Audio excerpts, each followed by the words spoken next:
as predicted, guys, here's what we got. The United States gives Chevron the go-ahead to pump oil in Venezuela again. So I told you guys that there were signs that this was coming.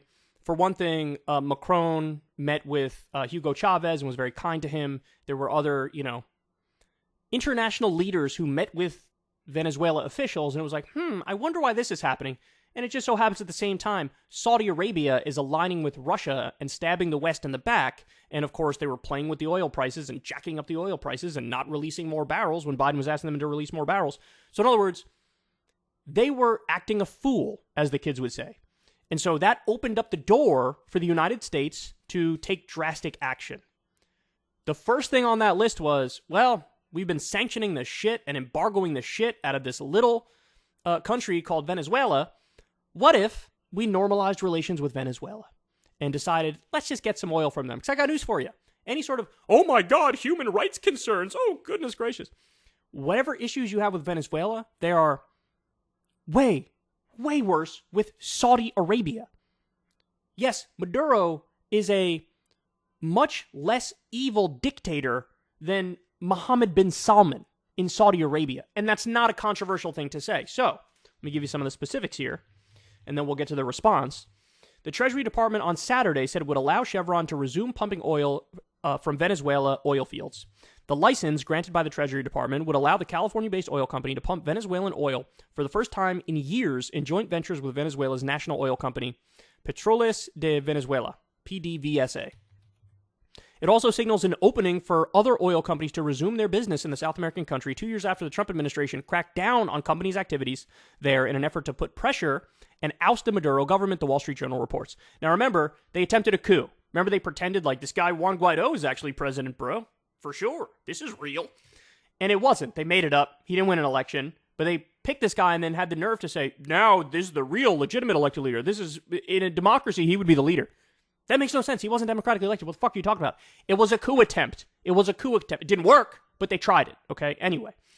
Venezuelan President Nicolas Maduro and the Unitary Platform, an opposition coalition, reached an agreement to implement a humanitarian program and continue negotiations to hold free and fair elections within the country. The license prohibits PDVSA from receiving profits from Chevron's oil sales and the U.S., and it does not authorize other activity with PDVSA, the U.S. Treasury said in a statement. Other Venezuela-related sanctions and restrictions imposed by the United States remain in place. All right, now let me say this. I don't believe that part. I know what the U.S. government is saying. I know what they're saying. Bro, nothing's even really going to change, but now we're going to do some oil business with them. No. Here's the way the world works. If you get something from them, they get something from you. So we're not getting all the facts on this, and it's because the U.S., this is what happens. The U.S. government, now run by Joe Biden and the Democrats, they're trying to have it both ways. Like, okay, look, we need the oil. We should normalize relations. But also, I don't want to get attacked from the right that you're going soft on a dictator. So he's like, me, bro? I didn't even do anything for them. They're just doing stuff for us, bro. We're still sanctioning them and stuff, bro. I don't believe that for a second. They definitely loosened some sanctions, and Venezuela is definitely getting something out of this. And by the way, they should. They should. It shouldn't be like, we get your oil and you get Dickie McGeezax. That's not the way it works. Not the way the world works. Okay, anyway. The announcements by the Unitary Platform and the Maduro regime are important steps in the right direction to restore democracy in the country, the Treasury Department said. Quote, the United States welcomes and supports the reopening of negotiations between the Unitary Platform and the Maduro regime as part of our longstanding policy to support the peaceful restoration of democracy, free and fair elections, and respect for the rights and freedoms of Venezuelans. By the way, I wish the U.S. would drop this bullshit line of like, bro, we can't do business with you guys if you guys don't have a good humanitarian record and stuff, bro, because we care about like morality, human rights, and ethics, like law and order and stuff, bro. That's such bullshit. Just be honest. We need the oil. They have the oil. We're going to make a deal. Instead of this highfalutin garbage. Because the fact of the matter is, Saudi Arabia doesn't pass the most lenient test when it comes to human rights and democracy and freedom, etc. So if you're going to have that relationship, just fucking be honest about it and say the same shit when it comes to Venezuela. But they don't. They continue this liberal world order bullshit tap dance. This action is not being taken in response to energy prices. Yes, it is. This is a limited license. As we have said in the past, this is about the regime taking the steps needed to support the restoration of democracy in Venezuela, a Biden administration official said in a separate statement to Axios. So, yeah, look, they're pantomiming all the serious things. Human rights, democracy, we're going to restore it, and we're doing all these things. But believe me, bro, we're still going to care about, like, the end result of getting democracy and stuff. No, they don't. They care about the oil. They want to get the oil. They're going to loosen sanctions. That's positive. It's positive. The reality of it is positive. You don't need to add the bullshit window dressing to make it seem like it's more than that. Anyway, okay, so, look, it's good news. This is good news, without a doubt. Venezuela is nowhere near as egregious as Saudi Arabia. We should make a deal with them. We should loosen sanctions on them. Shit, we should loosen sanctions on them even if we're not getting the oil, right? Another thing the U.S. could do is re-ban the export of U.S. oil and gas. Right now, about 40% of our oil and gas is exported out of the country. You could ban the export of it, and then we have more domestically that we could play with and we could use. But they won't do that. The real thing they should do is nationalize the oil. They definitely won't do that. But these are all things they could do to get back at Saudi Arabia and stop with all this nonsense. In the short term, we need to control our own oil, have more oil and gas, and need to make the economy run smoothly. In the long term, we got to get off of the oil and gas. Okay, so now let's get to the response. Fox News. Here is Fox News.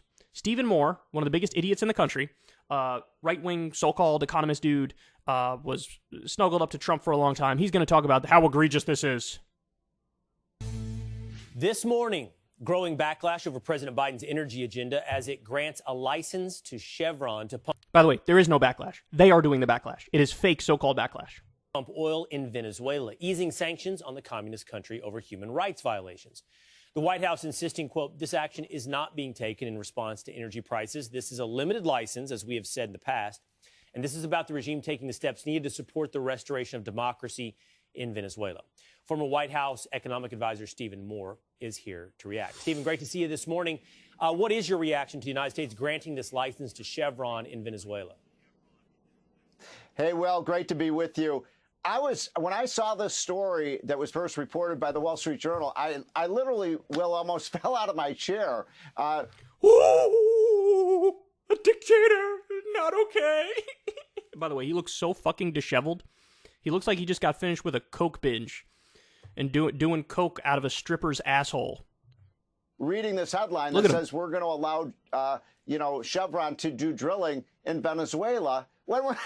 This is the same administration, Will, that won't allow us to do drilling here in the United States. Not in Texas, not in Oklahoma, not in Alaska, not in West Virginia, but we can pump oil from Venezuela.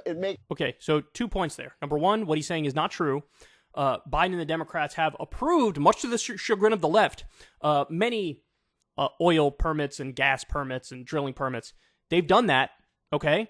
But beyond that, when they allow that, most of that stuff gets exported anyway. It gets exported. It doesn't stay here. That was the whole thing. People were like, oh, the Keystone XL pipeline, the Keystone XL pipeline. That stuff all gets shipped out of the country. And so it doesn't help us with our markets here. So that is a totally bogus bullshit line, and it's to make Biden look crazy, like he just wants to help this socialist dictator.